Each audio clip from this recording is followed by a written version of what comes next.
That's everybody. I mean, like, but look at the news. White kid goes, murders 9 people. What do they immediately go to? Oh, you know, he had mental problems and this and that and the third. And I'm like, oh, so where all the thug and shit and all that, you know, that they use on anybody else? Where's that at?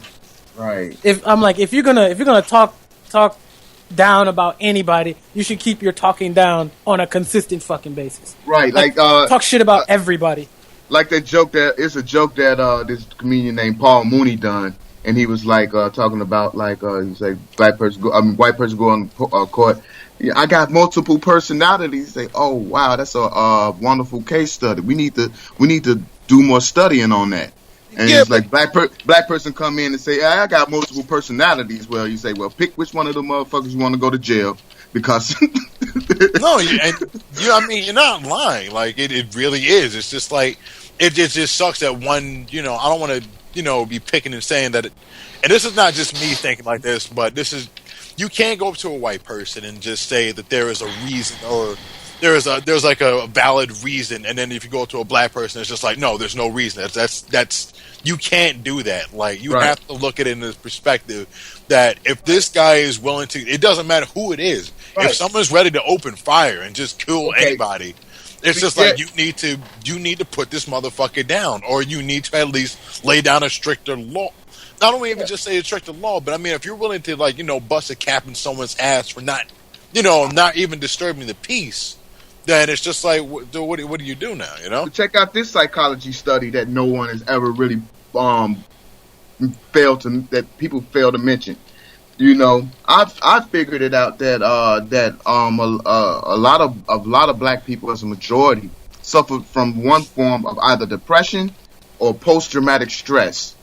And the thing is, what makes me think about it is like the way we handle it is we channel it different than others. If you notice, African Americans African Americans have like one of the highest homicide rates, right? But we have one of the lowest suicide rates, if not the lowest. So it's like that depression from anger is being channeled differently. You know, well, a lot of people would either cut themselves or jump off a bridge. We just decide to take it out on other people. It's not always taking it out on other people. It's just, I'm sure we've all seen this. If you got a black or Spanish mother or whatever, you know, any minority mother, when you're younger and you see something bad happens, or you know something happens in your family, and the first thing you ask your mother is, "Are you all right?" What does your mom say? I'm fine. And that's like with a lot of minorities, that tends to be how we go about things. We push it down. Yeah, we're like, all right. Technically, we not fine. We can go outside and hang out with our friends, but when we're sitting in our room alone, you know, some of that stuff that we've seen and some of the stuff that we witnessed in our life is start to come back to it. And if you don't really have nobody to talk to about it, or have somebody that doesn't understand, you know what I'm saying, that you can really relate to it, because a lot of times when you go to talk to people about stuff, they monopolize the situation. You know, they'll pretend they're listening to you, but they're actually making the whole conversation about them. Mm-hmm.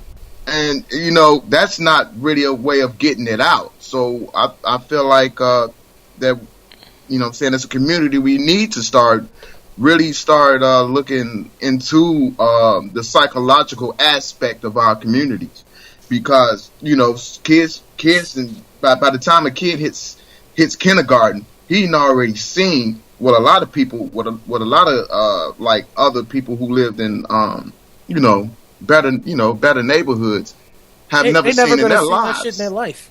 You know, and some kids seeing this is like as young as 6, and then they start to, and you know, just like any kid, you grow accustomed. Whatever they see, they soak it in, and they kind of grow accustomed to it. Some of them even mimic it.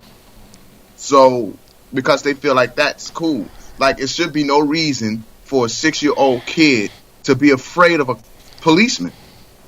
But there are a lot. Hey, but when you see the news, nigga, who are afraid of cops. You see the news, you be afraid of police too. Yeah, like, hey man, if he tell me to stop and I don't, he just might shoot my black ass. You see, but that's the one thing about cops is that they fall under the same crap that all of us fall under when it comes to race. Let's see cops as a race.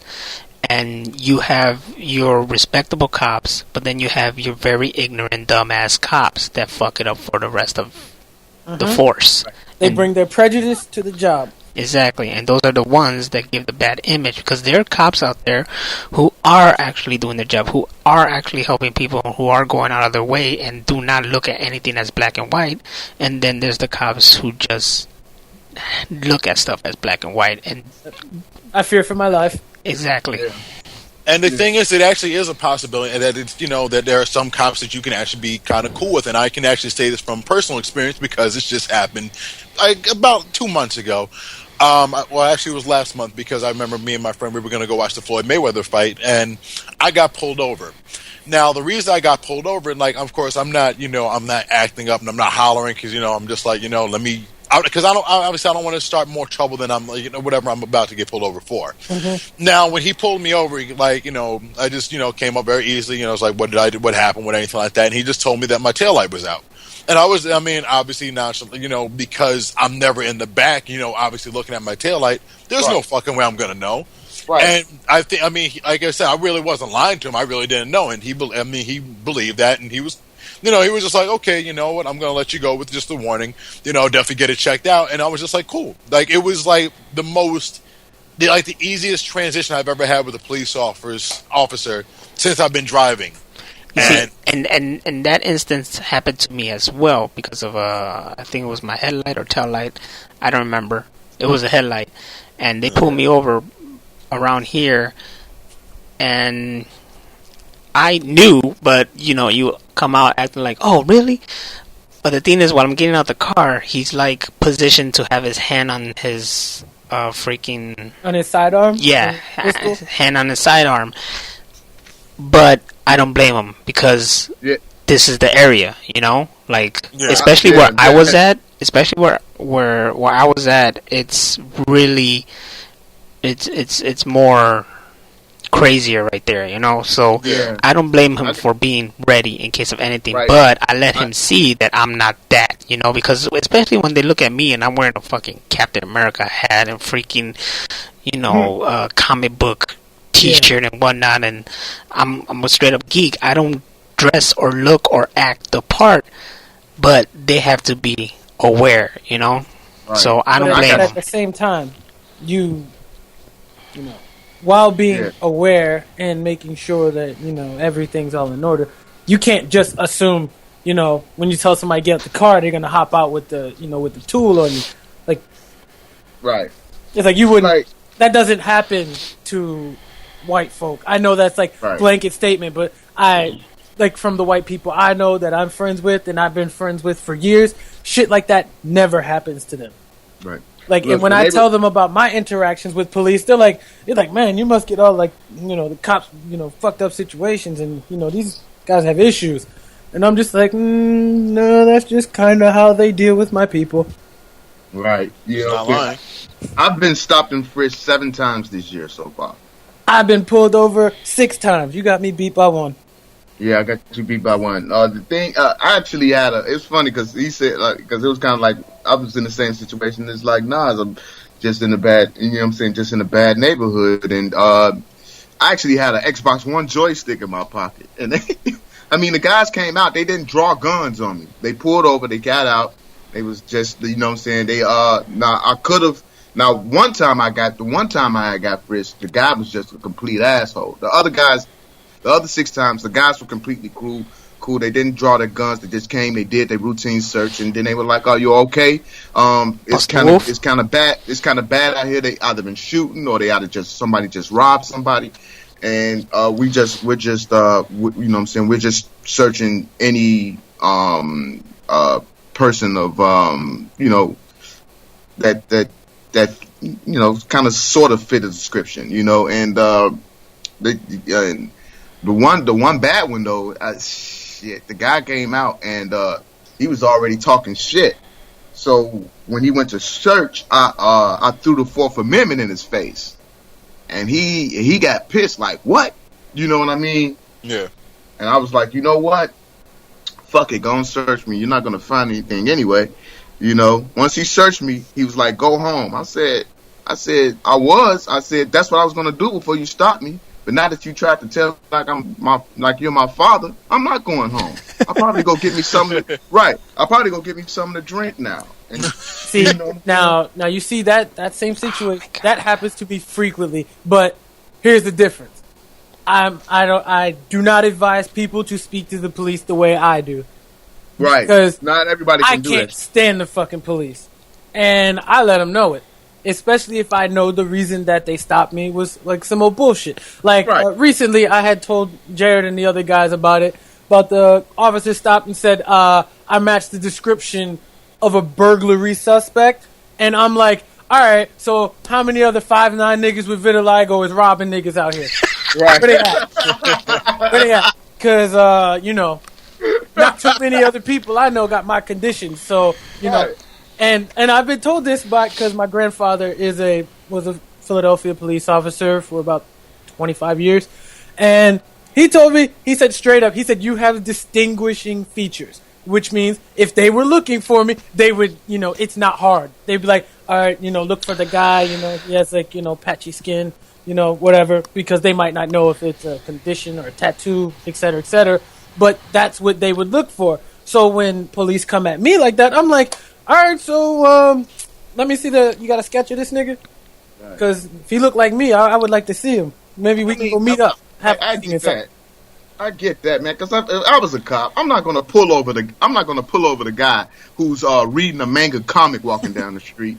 I'm like, what fucking sick? I don't know, man. I would look out for the girl who got the quantum physics books in the middle of the night, hanging around all these thugs, fucking working on the light post. You've been watching too much Men in Black, nigga. No. Get his phone on, and you got no. I'm not gonna pull over either. But if she has a book on the metric system, I might say, hey, yo, yeah, get her.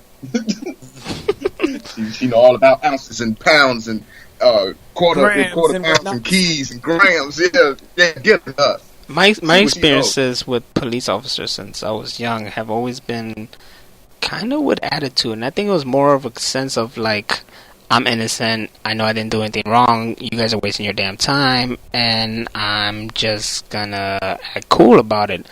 And I remember one time they were really pissed off at the way I was, but nothing happened because, I mean, I don't fall under any description of anything, and they got nothing. I mean, now if something like that happened and they were just giving me real bad attitude and I got shot, well then fuck, that's messed up. And I know that's what probably happens to a lot of people, but it didn't happen to me. And it's just the fact that over time, I know, like, okay, you guys are here to serve and protect, but you're not also here to be like fucking assholes to me. This is one instance. Right. I'm just trying to move my car from one side to the other, and we just do a U-turn. So I just do a U-turn to park it right in front of the house, and the cop car just passed up, and it's a woman driving, and the male is on the passenger side.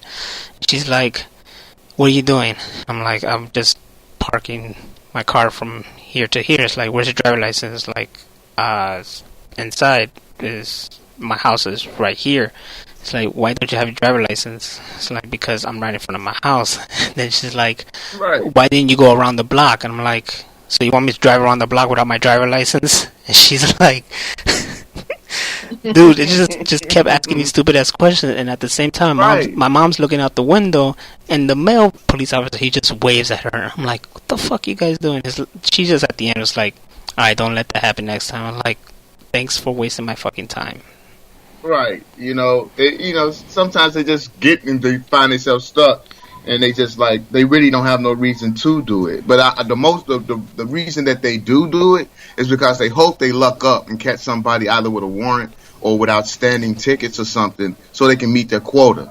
Yeah. And it can also depend on the time of the year, like the time of the month, because Of course, everyone knows, like, the closer it gets to the end of the month, cops are going to be out there ready to fuck with somebody regardless of whatever it is. They got the checkpoint outs. They just ready to find, they don't care what it is. They're going to try to find something to pin you down with. So that's the other thing I try to be careful with, especially with it being like the 21st of the month, like today, or well, technically it's 21st on my side, but so of course, like, I'm not, not saying that anyone should ever drink and drive at the same time, but of course a lot of people will be like, I've had, 2 drinks, I'm fine, I'll drive. And then of course they get to the checkpoint and then that's it. It's lights out.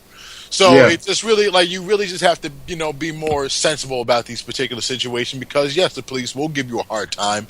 But at the same time, these are just simple things, that you can kind of prevent yourself, I'm telling you, just dress with all the geek wear and they'll freaking not even bother with you so much. I got pulled over one time just trying to get out the park and this cop car stopped us. It was me and my girl. And the female cop came out. She's like, "Put your hands up, blah, blah, blah." And I'm like, "Oh, shit, we have our hands up." But we look at her like all strange. And she came up to the door.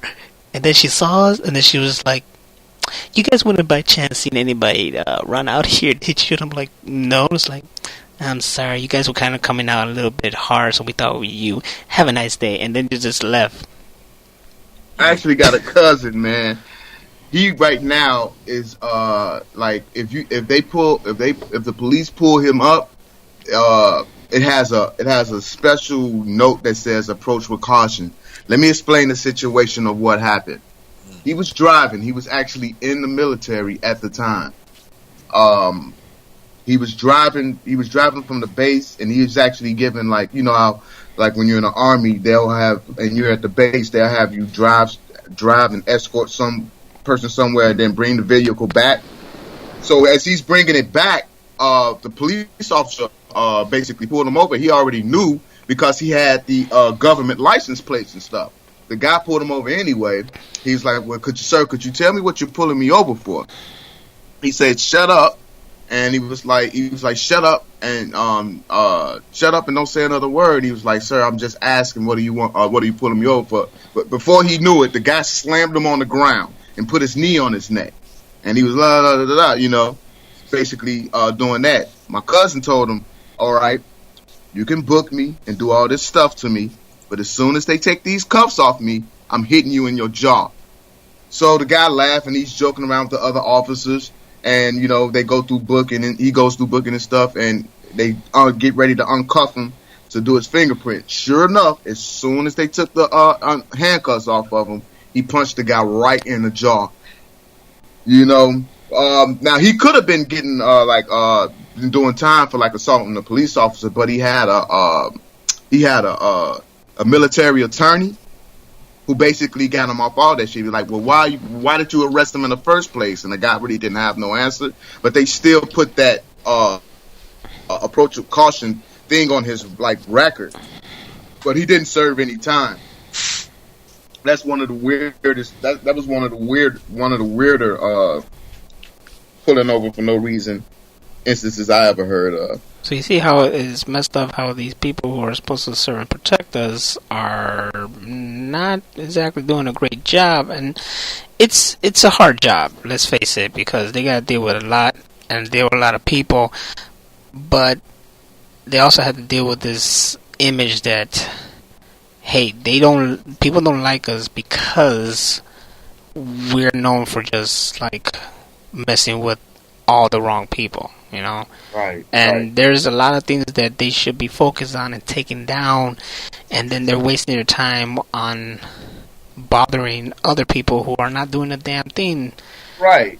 You're harassing civilians. Mm-hmm. Now this shit would not fly in the suburban area, but see, most of those people are related to some of those people anyway. But it's just the way they should conduct things, and that's the problem with these dumbasses who are doing the wrong shit, like taking lives that they shouldn't be taking, and approaching people in certain ways, and using force that does not to be. These are supposed to be, peacekeepers, and they're doing the exact opposite. Exactly. You know, and I think it's about, and I think that all boils down to like on one of those who you know situations. Because I actually have a friend that's a correction officer. He actually patrols the and he can actually stop and arrest a person, but he actually patrols the Cook County courthouse place where they have the jail and the courthouse, like on 2600. Is he a correctional officer or a sheriff? He actually works. Yeah. He's a correction officer, but he can actually arrest people outside the little place, the jail. You know, so. I mean, I smoked weed in front of him. You know, like it's all. I mean, it's like, well, you're ballsy. You know, he's like, he don't get. No, because it's true. There are cops who don't care because it's whatever. They even do it. You know, my brother is a sheriff. And he deals with a lot of people in there, and he's not gonna waste his time on little things. But he will take down a motherfucker if they're doing something really, really fucking bad. You know. As they should, and I mean, like, and I'm not even saying like I'm against smoking weed, because I mean, first and foremost, if it ain't hurting anybody else, do whatever you want to do. But at the same time, it's just that there are some police officers that will hassle you for the sake of the weed, and I'm just like, for real. And I mean, like, I understand everyone knows it's not legal, I mean, outside of 2 states in America, but it's just like the fact that if anything, you could really if you're gonna bust anyone's shop over anything, this is probably the last thing you should be busting someone's chops. Yeah, but it's usually the first thing they go to. It smells like marijuana in here. Right. At least I mean, I don't want to say like a simple warning, but at least just be like, hey, look, okay, like if we don't see anything else here, I mean, at least I don't want to say like a warning or something like that, but at least something light, I don't know. I mean, maybe I'm just thinking on my own, but I just feel like if you're really gonna go that deep because there's someone smoking some weed, as opposed to someone down the street who's driving, say, recklessly, or who is driving a car, or swerving or something like that, I would stop that person. No, not for nothing, because God only knows if I don't pull someone over that's swerving the car, what's gonna happen 2 seconds from now. I don't know. That's just my thought process on that. But it's like one thing if you're out doing your job, but there's cops just out just trying to start shit, and that's their MO from the get go. They don't give a shit what you got to say. They don't want to hear it. They're gonna do what they're gonna do, and like it's worse in other places than it is in some, because I've lived in various places. I've lived in like fucking Kansas. I've lived in North Carolina. I lived in fucking Tampa Bay, Florida. Like, the way police handle certain people is all depends on where you're at. Like, the police in North Carolina are a little more, how shall we say, rough. Like, they're a little more physical. Like, they will, like, push you and shit when they ask you questions. Like, they'll be like, what are you doing here? And if you don't say shit, they literally they put hands on you. And, you can't swing on an officer without catching a charge. And they take advantage of that. I ate the back of Whoopi Goldberg's neck. I hate black keys on the piano. He said, A4, because he black. I hate the group, the Black Keys.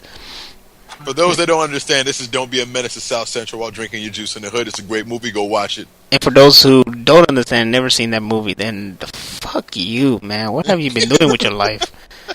For real. And now I'm prejudiced to those who have not seen this movie.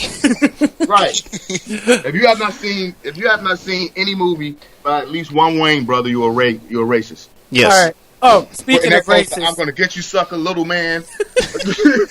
Now, so you never seen any of those Wayne brother movies, they probably gonna arrest you too. So, all right. Just a quick heads. And here's another thing. Back to the general topic of the racism and whatnot is the denial of racism.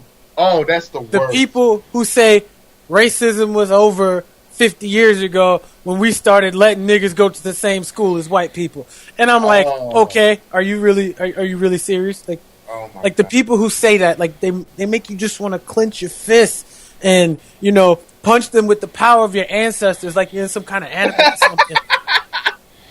With the power of your ancestors. Like shit like that like bothers me. And then it's not just that. It's not just that side. It's like our side. The like, you know, the young black guys, the young Latino guys who are like, oh, you know, I don't see racism. You know, I'm out here fucking white girls. And I'm like, you sound like a complete fucking idiot. You do. You know, you know what I'm saying? And they just sound completely dumb sounding, saying stupid shit like that. And like, I've seen white, I've noticed this a lot. Have you ever been, like, most of us have probably dated a white person before. You know what I mean? Have you ever been with a white person and it's like they don't like their parents and they never really tell you why? Yes. Multiple occasions. I think that reason is because that their parents are racist. It's like, and she like might be really into you and like, man, maybe we may be really an item one day and we might end up like starting a family or something, and they might have to meet my family. How am I going to explain to him that I love you, but my whole family's racist? So, but I love my family too. So, guess who's coming to dinner? I had that issue with a nice Asian girl I dated. Like we got along so well, but like in the end, it doesn't even matter. Family that kind of like drove that wedge. Mm-hmm. Like they get in and they're like no, and they don't speak English when I'm around. They like the girl is Vietnamese and they would speak Vietnamese, and then like I could tell like what they like. You get the gist of it just by how she's looking at me, like. And she's like she give you that look, like, you know, that look you give somebody without saying nothing, like, oh, they're talking shit again. That had to be a tough thing because Asians are tight. They stay within their own race, and their parents want them to, you know, date within their own race. You either date another Asian or you date a white boy. Mm-hmm. Yeah, they're very homogenous, and the only people that they will date is probably a white person. It's few and far, but it's few and far in between that because it's like this. Think about it. We got every race within the cyberboom community except Asians. Yeah, it's true. You know what I'm saying? Have you ever really thought about that? Like, man, like, I mean, that's how homogenous. That's how and the thing is, they are not only are they into the same shit that we're in, they probably created it. So I'm like, you know, like, man, dude, you would fit right in with us. Like, I want an Asian friend, and I want, I guess I have white friends, but I want an Asian friend. And I had an Asian friend in high school, but after high school, drifted apart, and that's it. They just stick with their own kind, and not even that one's like all high class now, but you know what I'm saying? Like that's how my friend we just called him Tun because we couldn't pronounce his actual name. It's Tun Leifei. No, it's like Boone something Tun, and he was like, yo, just call me Tun. I'll just call him T. And I'm cool with that. Like I'm like, thank you. I appreciate that you don't make me try to say your name because you know I'm gonna fuck it up. I appreciate that. But it's like when we were in high school, real tight. Like we rode together everywhere. It was like 4 years. It's me, Tun, Damien, Charles, and another nigga named Pokey. And we all chilled together, and it's like as we started getting older, like he moved more towards the Asian side because, all right, I don't want to make it sound bad, but he was kind of like an Asian nigga, right? Like, for all intents and purposes, like he was hanging out with us. But like the older he got, like the more he started moving like away because we're all from the hood, and like he started moving away from like us, like he started treating us different, like, and then we started noticing, like, one day, this is like had to be like 2 or 3 years after we graduated high school, and then called him and it was like, yo man, what's up? And he was just like, he's like, I couldn't, hang out on you the guys because, his whole family started like moving to the city. Mm-hmm. So the way his family is, and he was like, he didn't want to have that divide with his family because of the people who he hung out with. Right. And how we were, blah, blah, blah. We weren't bad kids, just, we were kids. Right. But his parents and family, they didn't really like that. Right. And they thought that we were, quote unquote, holding him back from achieving all that he could achieve. Right. Et cetera, et cetera. And, like, while that did hurt our feelings and everything, but for the most part, we kind of were just like, all right, I guess. Yeah, that's the thing though. That can happen with anybody. Like you don't even have to be another race. That's a form of maturity, man. Like parents. The older you get, the more the parents are going to stand on you to try to do something with yourself. And even if that means like kind of like backing away from the very friends you grew up with. I've got friends like that where I couldn't be around.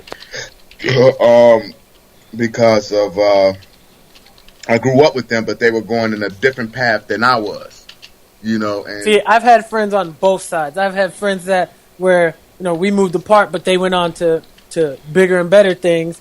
And then I have friends that that's homie, like just recently a friend of mine, Lukey, died, but he was like a street nigga. Mm-hmm. For lack of a better word, that's what he was. That was what he was into, right? And like that's still my homie, but like we just weren't into the same things. Like we don't have the same goals in life. Like, right. His goal was to be the biggest nigga on the block, and mine was to get away from the block. Right. Basically, you're living for tomorrow. He was living for today. Living that ghetto fabulous life, kind of. Right. I see. And that's the thing. He ended up trying to smash some chicks. Here's how he died. He was trying to smash some chicks. It was some dude's baby mom. Caught him when he rolled out of the chick's crib. Bop bop. Wow. That was it. Yeah, that's unfortunate. But that's what that street life are basically. It's no, and anybody that tell you different, they're on bullshit. They're basically trying to scam you to get money for them, because it's only really, and it may sound cliche, but it's only really two ways out of that shit. You know what I'm saying? You're either gonna go to jail or you're gonna get killed. Everybody I've known, I don't know anybody that's done that and didn't at least have an experience where they got fucked up real bad or they got locked up. Nobody. And then it's like they goof you, like with me, I'm saying I'm a nerd. They goof me, all my life growing up doing that nerdy shit, reading books, playing video games, not really socializing in that type of way. They laughed at it, but then 10, 15 years down the road, they can, they're commending me. Like, man, I'm glad you did this. I wish I would have did what you did. You know what I mean? And I'm like, me being the person that I am, I'm humble. So I'm like, yeah, what I'm saying? It's no big deal. What I'm saying? You still cool. And like I'm not going to throw this back in your face. It's just that we just chose two different paths of life. Yeah. Yeah, but that's the thing. You have people who will admit that, and then you got the people, as pointed out by Chris Rock in one of his stand-ups. Oh, you're the smarty art nigga, huh? Like, you whoop my ass, yeah. Those kind of people, and it's like. But see, those people aren't friends anyway, and they don't give a damn about anybody but themselves. And those people, they don't even have to be drug dealers or anything like that. They can be cops, politicians like that. They don't give a fuck about anybody but themselves. That no matter what you do, if it's not benefiting them, they're not going to congratulate. They're not going to do anything for you but just fucking, try to kick you down.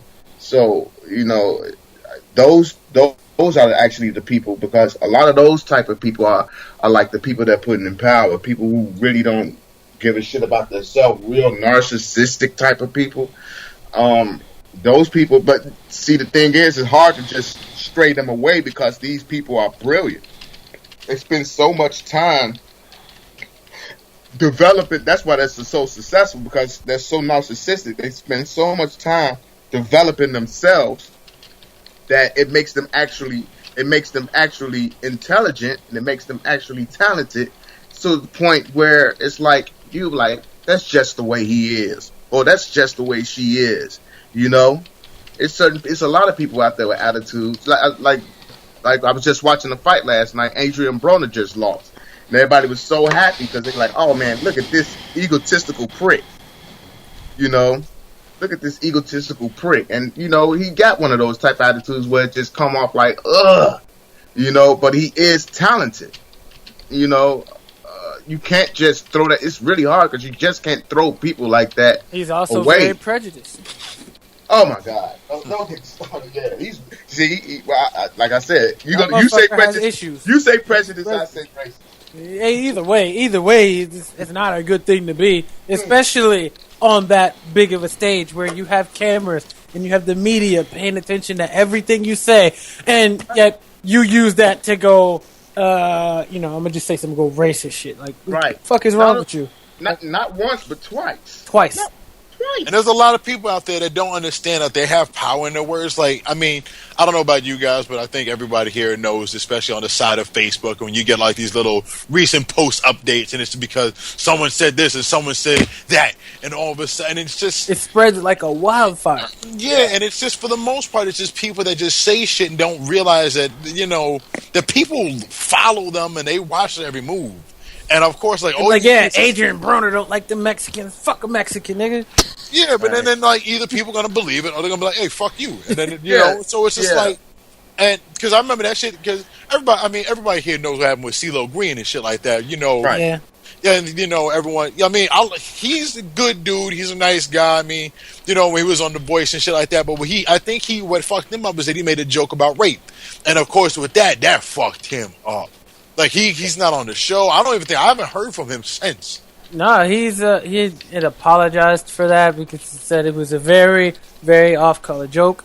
And, he's fucking sorry. And that's another thing. Like when you the justice system, when you have racists and whatnot in the system, and they put their prejudice and their bias on certain folks, and they use that to keep people down.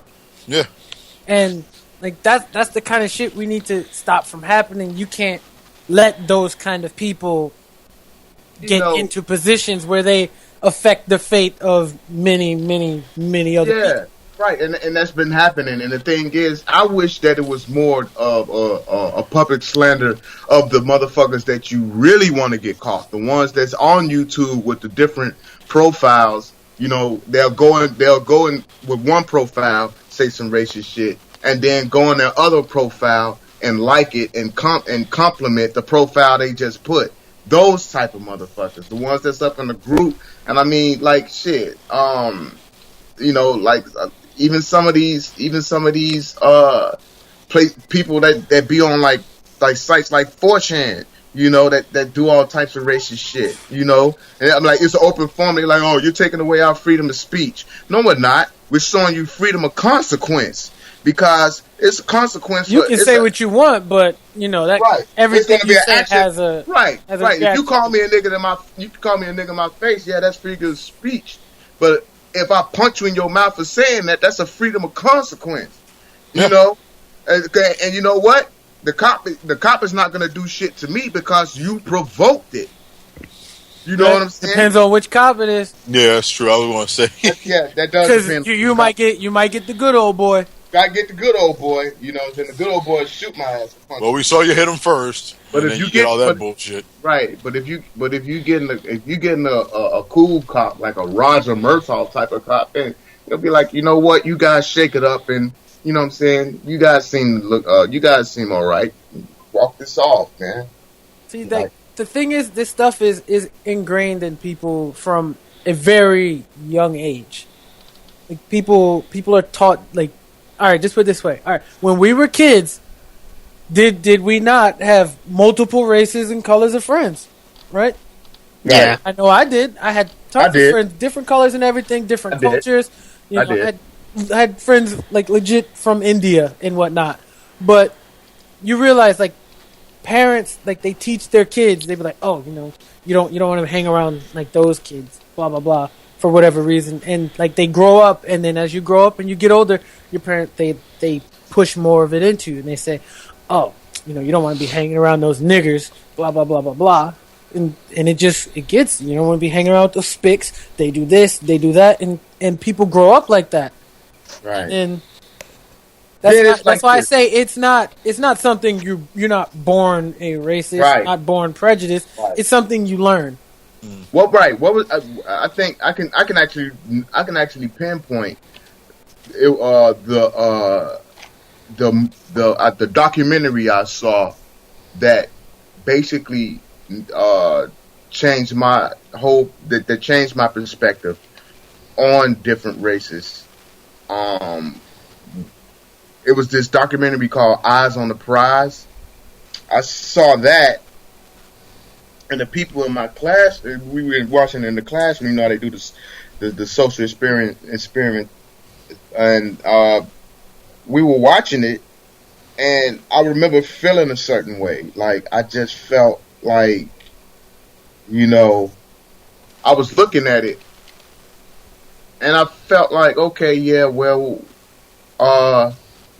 that's really no happy ending to this document. That was like one of the first documentary or first movie, because like I was a kid that was growing up, you know, like watching the 80s? Yeah, 80s, watching Transformers, G.I. Joe, hell, even Jim and Rainbow Bright. It was always a happy ending when I saw these movies. Like, I didn't look for the racial overtones in like cartoons like Lady and the Tramp, even though the Siamese twins was... Oh, no, but little did you know, there were racial overtones, especially in Gem and the Holograms. We saw one episode where the girls were driving, and it's always the Asian girl, Aisha, who's driving. And then the Misfits, they asked Misfits, like, oh, what the hell, you know, how can blah, blah, blah, whatever. And one of the Misfits was like, not my fault that Aisha don't know how to drive. And it sounded so wrong because her name almost sounds like Asian. So you're like, right. What the fuck? Did they just let that shit slide on that show? There was racial overtones in their shows. A lot of old cartoons, they had the sneaky, slick, racist joke that you didn't get till you got older, and then you're like, what the fuck? Yeah. Or you can even go with the blatantly racist ones like Disney's Fantasia, or even some of the older the Looney Tune cartoons from way back when. There was nothing. I mean, it was hidden, but I mean. It was hidden in plain sight. Yeah, but I mean, hidden in plain sight. Look at Tex Avery, and I love Tex Avery. All of his punch you in the fucking face. Like, if you miss it, then you know how they used to do the dynamite, and then they used to blow the person up, and then it'd be like you know what I'm saying, like a black face with the braids to the back. Yeah. You know, they don't do that. Like now, when they blow them up, it's just a puff of smoke. But back then they used to blow them up, and they used to basically be in blackface. You know what I'm saying? And me as a kid, not knowing, I found it funny, you know, until I really understood like, man, no, they were really talking about your ass. You know, that reminds me of this cartoon I saw. I think I saw this when I was like 7 or 8, and it was this Bugs Bunny cartoon. And he was basically, it was like Bugs Bunny versus, which from what I was seeing, it was like black version of Elmer Fudd. And oh god, I think see, you know what I'm talking about. And all right, he starts getting into it with Bugs Bunny. You know, Bugs Bunny does his usual shtick and whatnot. And then like you notice certain things, like just the way he's talking, and like some of Bugs Bunny's jokes were like pretty much flat out racist. And then these motherfuckers start shooting craps in the bush for the dude's clothes, and I'm like, are you kidding? Right. And what about the crows on Dumbo? That That too. Yeah. I mean, it was like I seen a horse fly. Right. I seen. I'm like, come on, man. Like you obviously know that it's that's a caricature of right. people. Right. A lot of people, but it tripped out. A lot of white people said that the movie The Wiz, we should be offended at. I love The Wiz. Actual black people play the crows. So you say no, because they was like they ghettofied Oz. It you know wasn't really ghetto. It was like Motown. Like it was more like R&B ish. Yeah, ghetto. So you about to say you can't win, huh? You can't win. Hey, I like that song, man. Listen, that whole Wiz soundtrack. Nigga, my bad. So to finalize this, what would you say is the solution to our problems? Well, how can we,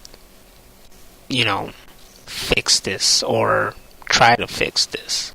Honestly, I say learning and integration. The more we learn about other people and the more we're around them, and that's how you get more accepting of other cultures and stuff, and you put your own personal prejudices aside and take off your fucking rose-colored glasses and see the world for what it is. Get to know you some motherfuckers. I agree with Trav with that. It's definitely going to take integration. It should be more of a whole. I mean, every race, it should be every neighborhood should be a patchwork of people. Because like at the end of the day, no matter where you live, you're not 100% guaranteed to survive. People are getting killed in suburbs too. So what it's going to take is it's definitely going to take integration. It's definitely going to take black people in general that live in their predominant neighborhoods to take control of the neighborhoods that they're living in, as far as the law enforcement and as far as community control. If we can't be cops, we got to at least have some kind of like bounty hunter system in place to speaking of that, figure. I think one thing we should do away with is respectability politics when it comes to any fucking race. We would respect them more if they didn't dress like this or blah blah blah blah. Right. Get rid of that shit. That shouldn't matter. It's really fucking annoying. That shouldn't matter. But you know what? That's not a race thing. That's a generational thing. You know what I mean? Because but it is a race thing though. Yeah, you see it all the time. Like, listen, even metalheads. We would respect you young black guys more if you wouldn't sag your pants or if you wear clothes that fit. I'm like, who the fuck says that to somebody? I'm gonna respect you more if you dress different. I'm like, you're just an asshole. Right. Yeah, like why do I have to do this so that you respect me? Like, who the fuck are you? You just can't respect me as a person. You know what? But you know what? Them same motherfuckers. Hold up, check it out. Them same motherfuckers would go to a white person where if you would have shaved that mohawk, or if you wouldn't wear those pants with that you know what I'm saying, that's got a cut, that's got a hole in the knee, you know what I'm saying, then maybe that's a that's a metalhead, So it's like it's both ways. It's just I say it's a lot of older people who don't understand what this generation has brought or what this generation is or younger generations are about. Because they're so used to being we got to be the clean cut, conservative type of presentable type of person. Like, no, man, you know what I'm saying? The thing is, you should be able to, say, because they call white people who like black people hippies. Not all white people that like black people are hippies. Some of them are conservative as hell. And that's the thing. It's a generational. It's a generational gap, because when the 80s hit, like with our generation, Generation X, when our generation hit, we changed a lot of shit. You know what I mean? There was no internet. There was no black president. You know what I mean? There was a lot of stuff a lot of history. We changed a lot of things in history. So they're not used to us yet. They're not used to the mohawks and the cornrows and us getting together and congregating together. And they're not used to seeing fucking My Way Entertainment / Triple Threat Productions collaboration. They're not used to seeing something like that. It's like, yes, because that's really history in the making right there. And the way it is, you know what I'm saying? It may not be on a global scale as some, you know what I'm saying, as some things are. But historians will look back and be like, this time right here, these two teams changed the world. I hope so. That would be fucking awesome. You know what I mean? And that's a patchwork of people in itself right there. You know, it's a group of people, period, just working together for a common cause. And that's what it's going to take. It's going to take us in our communities to stop bullshitting ourselves, man, and start calling things for what it is. You know, it's no reason for somebody to get away with shooting a 7-year-old kid. You know, whether they were shooting at the kid or not, you gotta own up to that. There's no and just stop snitching shit. No, man. You know, I'm not gonna snitch on the drug dealer. I'll say, hell, I might buy something from him. But if you kill somebody, I'm telling. If you kill somebody, a baby, that's doing your part as a productive citizen of your community. Like Ice-T had to explain snitching to, well, he pretty much had to explain it to white people because people don't understand. Like when someone says snitching, that's like telling on people you doing dirt with. Right. Like that. Right. Like if you telling on somebody who's out selling drugs and you don't have nothing to do with that, that is not snitching. That's not snitching. That's being a good citizen. That's being a good citizen. But if you're selling people drugs don't see that shit. Right. And if you're selling drugs too, you know what I'm saying, you're just trying to eliminate the competition. Yeah, that's snitching. Right. You know what I'm saying? You're trying to be like fucking Jack Nicholson on The Departed. You know what I'm saying? You want to be a mob boss, but you're really an FBI informant. Like, get the fuck out of here, man. You know what I'm saying? That's not going to work. It's not going to work. You know what I'm saying? You can't be half a gangster, man. You gotta go all the way or not, don't go at all. So what these fine gentlemen are saying is that us, ourselves, one by one, can change the world, and that's technically what it takes up to each generation ever since the whole Civil War, ever since Civil War, but ever since the Civil Rights Movement and all that stuff, it just takes teaching our kids and them and educate and hopefully try to change it, because it is, as we stated, something that is taught, you know, and something that you are raised to see. I can use my nephew, for example, who was he was born here, but he was raised in Florida. When he came back over here, it's a different culture, you know, it's culture shock, and this kid is super friendly, super social, he'll go up to anybody, but in this culture here, that's weird, and what the fuck, and get that kid away from my kid kind of shit, you know, and he doesn't know that world that we lived in, where we have to be careful who we talk to, be careful where we go, you know, and we see people in a certain way, and we're like, we gotta stay away from that kind of people.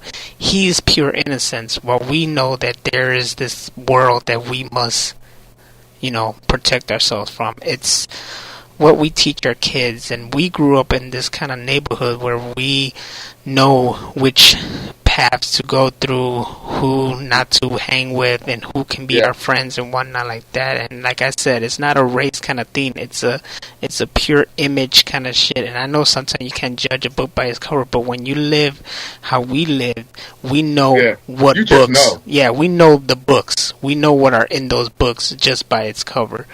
So it's just teaching our kids, like, look, grow up this way and grow up that way, because it is within our own races that we see our own race and we're like, you fucking assholes, you know, and we stay away from them, and we freaking judge our own people. It's just because they make us look bad, and we are freaking disappointed by them and know that they are not helping us in any way. So we try to do the best we can to help ourselves and help those around us, our friends and our family, and hope that that keeps changing. And that, my friends, is the final word of the night. All right. So thank you to you three gentlemen. I knew having you guys on here would be good for the topic and a blast. And yeah, that's Overtime with Naz, ladies and gentlemen. And this show was extended a little bit. Part 1's already on Spreaker, and this extended one would show up on Spreaker as well and on YouTube under Naz Stampede. So zippity doo dah, bye bye. Yep, thank you everybody, and catch us Monday on One Tree Hill. And literally go and watch Don't Be a Menace to South Central while drinking your juice in the hood. You'll understand everything about racism in that one movie. I guarantee you. Yeah, how much of a fucking joke it really is. It really is stupid.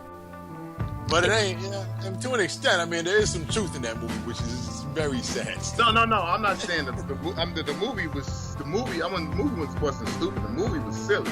I'm saying that racism as a whole, what they were saying about it's like it's one big fucking joke. Like, cause it's not gonna make anybody's lives better for being a racist. It's gonna make and it's not gonna make your life worse for for not being one.